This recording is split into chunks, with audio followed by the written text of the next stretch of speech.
Baik, bismillahirrahmanirrahim. Assalamualaikum warahmatullahi wabarakatuh. Saya Abdul Qadir, Ketua Harian di Krasda Kabupaten Sleman. Terima kasih. Hari ini saya menyampaikan kenapa ada di Krasda gedung ini. Jadi gedung di Krasda ini bermula dari suatu keinginan kita pengurus di Krasda. Waktu itu ketua umumnya Ibu Hajah Kustini Purnomo yang sekarang menjadi Bupati Sleman. Beliau menginginkan bagaimana kita ini punya tempat pamer yang bisa menjadi jendelanya UMKM Sleman. Kenapa begitu? Karena kita pahami bersama bahwa untuk pergi ke pameran di Jakarta, di event-event besar seperti Inakra, TIE, Jivina, Efek, itu memerlukan uang anggaran yang cukup besar. Sebenarnya anggaran di Sleman ini yang saat itu saya masih menjadi pengusaha dan masih menjadi ketua harian di Krasda Sleman terbatas, hanya bisa untuk beli 3 stan kira-kira ya. 3 stan itu ya sekitar 40 meter sampai 50 itu udah gede. Dan ini tidak akan bisa menampung UMKM kita yang semakin berkembang. Yang sekarang sudah ada 60.000 UMKM. Nah, kami berpikir bahwa kita harus punya gedung yang representatif, yakni gedung yang bisa menampilkan produk-produk UMKM. Kemudian Ibu menugaskan saya untuk bagaimana mengkonsep dan mencarikan tempat.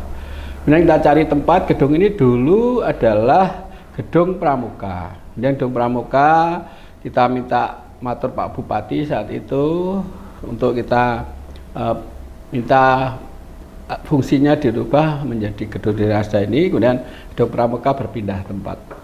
Nah, dari situ kita berpikir, wah ini jalan nasional, ini bagus sekali gitu. Nasional, kemudian aksesnya bagus. Nah, kita berpikir ini menjadi jendela kita. Maka kemudian saya mengundang teman-teman, dalam hal ini teman-teman arsitek yang kapabel di bidangnya untuk mengonsepkan gambar. Kemudian sebelum kita setujui, kita presentasi ke depan ke Pak Bupati, Bu Bupati, kemudian ada Bapeda dan Bapeda terutama, dan yang punya duit kan BKD. Kita presentasi di situ.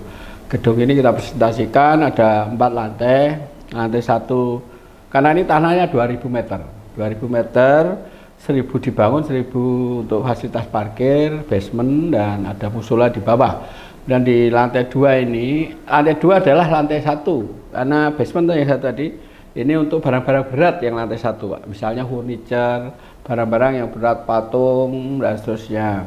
Kemudian kita buat yang ramah difabel, penyandang disabilitas, yakni kita buat itu ramah difabel, jalannya keliling gitu.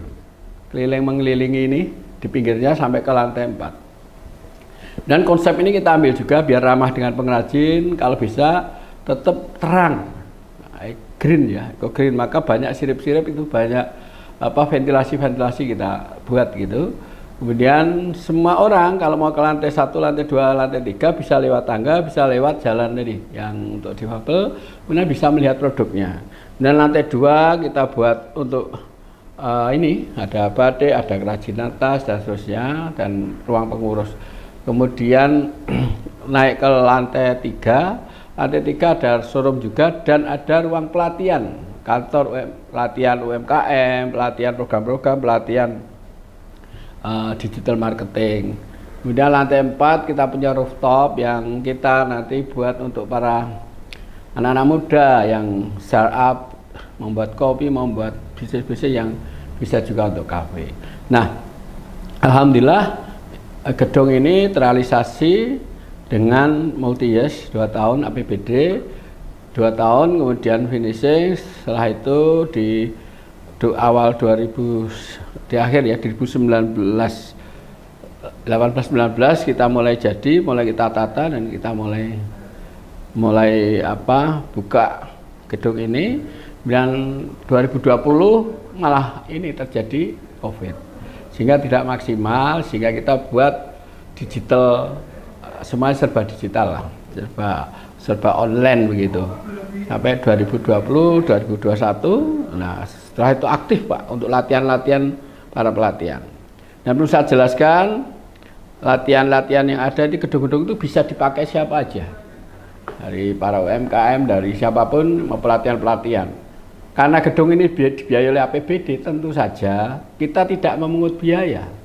Ada listrik, ada apa, ini ada subsidi pemerintah yang untuk para UMKM dan seterusnya. Tetapi UMKM kan harus laku, harus jualan. Nah, mereka itu kalau ada pelatihan-pelatihan, studi banding antar daerah itu ke sini, ya ada standarnya, kita suruh beli voucher. Jadi nyewanya itu beli voucher. Nah, voucher itu nanti ditukarkan untuk belanja di sini. Jadi nanti UMKM-nya dapat duit. Begitu.